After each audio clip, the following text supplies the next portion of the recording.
Hello, beautiful people. Wolfman Dan here. So the year is almost over, and it's been something. Filled with pain, disappointment, and other weird stuff.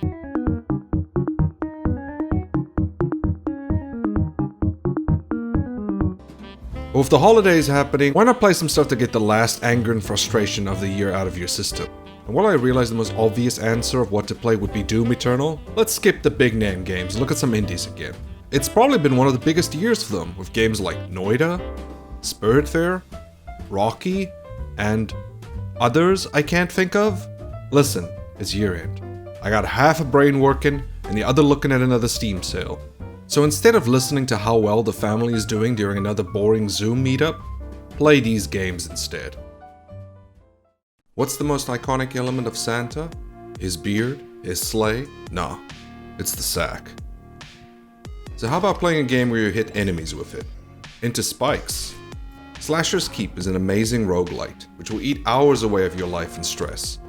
Keep hitting enemies with a variety of weapons, while finding some decent clothing that shows off those bulging muscles. Combat is satisfying as you block enemies with directional movement, then hit them back even harder in the face. Or if you don't want to do that, just get a big hammer, bash them, run away.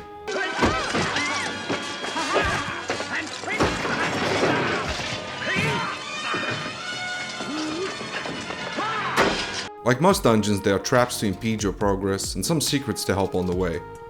And smut. Did I mention the fine vintage smut scattered around the world? Ah, mwah, mwah, so tasteful. A game to help keep your swinging arm strong, and not through combat alone. Beat up some orcs, moths, mole people, and even a giant spider. Then die, and do it again. You also level up and gain new permanent skills that make the earlier dungeons just a cakewalk. Perfect for working out frustrations, and the closest thing you get to fighting random strangers in a grocery store.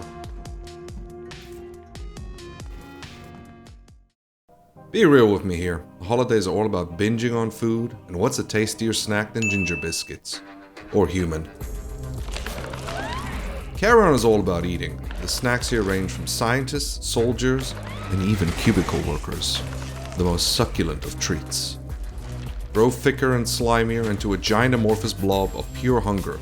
Luckily, it saves time on unbuckling your pants. Just keep eating and spreading. Get a bunch of new powers that not only bring your food to you, but get you closer to them. Beware the non-digestibles though. Bullets will give you a stomachache, and flamethrower is not great to the palate. Control is fluid and fantastic. If you're playing on PC, using the mouse makes it feel like you're shifting around a giant mass of pure rage, and is the optimal way to play. Turning a room into a fountain of gore and blood is incredibly satisfying. Trust me, once you get to that first situation of sneaking up on a soldier, Game over, man! It's game over! and throwing him around like a sack of potatoes, mwah, you'll be hooked. Not a very long game, the perfect afternoon treat to take your mind off things. Will leave you full and satisfied after everything's done. Yum.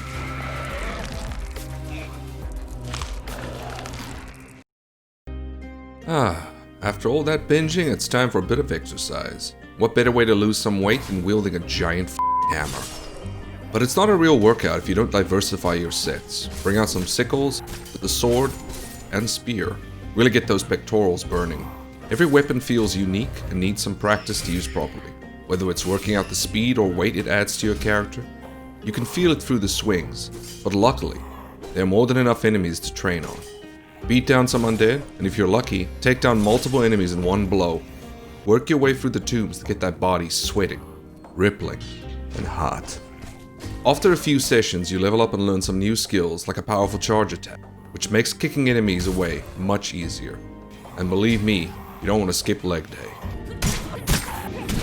Combat is impactful as you face off against multiple enemies, slowly getting better and learning to properly block and parry. It takes a while to get used to, and sometimes it feels like your hits aren't connecting, but remember to use your dash for easy in and out footsies. Bashing and running is a real strategy. The game has a Souls-like style of exploration, emphasizing death and reset, and also finding shortcuts to earlier levels to help you unlock things, like breaking down walls with the hammer. Not to mention that old staple of every time you die you lose your souls, and you gotta go get them again. Sure, the game isn't perfect. There are issues, A few. Some of the levels feel too cramped, which isn't help when you find yourself surrounded, enemies quickly chipping away at your health, but also, that's where you got the kick. You wanna look like this? Then start playing and get that blood pumping. Maybe by next year, you can look like me. You know that point when the year is closing out and you're tired, weary, and in crippling pain from all those Elderborn exercises? Then you see the night sky light up and you feel hopeful for a new year ahead with new challenges to face. Roboquest is that feeling, in game form. It's like gamified healing. One of my personal favorite releases from 2020 and one that needs more attention. Fast, fluid, and varied. More than perfect to end off this list. A roguelite FPS that blows the competition away with its fast-paced combat, huge variety of weapons, and varied loadouts. Guns feel great. Each weapon is varied, ranging from the expected like shotguns, assault rifles, an incredibly broken flamethrower, and even some stranger ones like an ice launcher to a beam cannon. There is such a huge selection of weapons that you are sure to find your favorite, and like in Slasher's Keep, you can put them away for a next run. Mine is the dual-wielding sawn-offs, which are amazing. Try topping that, Doom Eternal.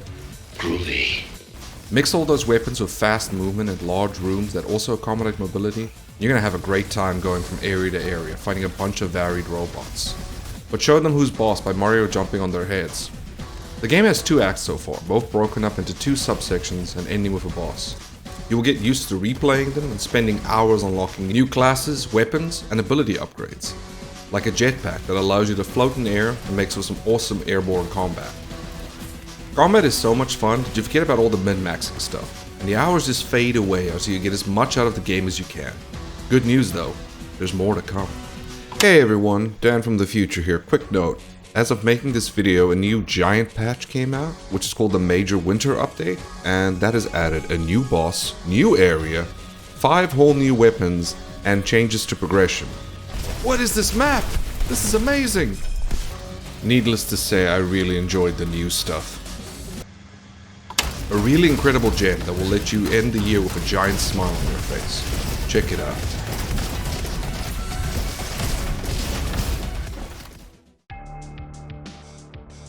And there we go. A good list going ahead. It's not been a good year. We all had some troubles, disappointments, maybe even learned some things. But now, after all the dust settles and we say goodbye, we can all agree that 2021 will at least be a little better. Thank you for all the support this year. Goodbye, beautiful people, and happy holidays.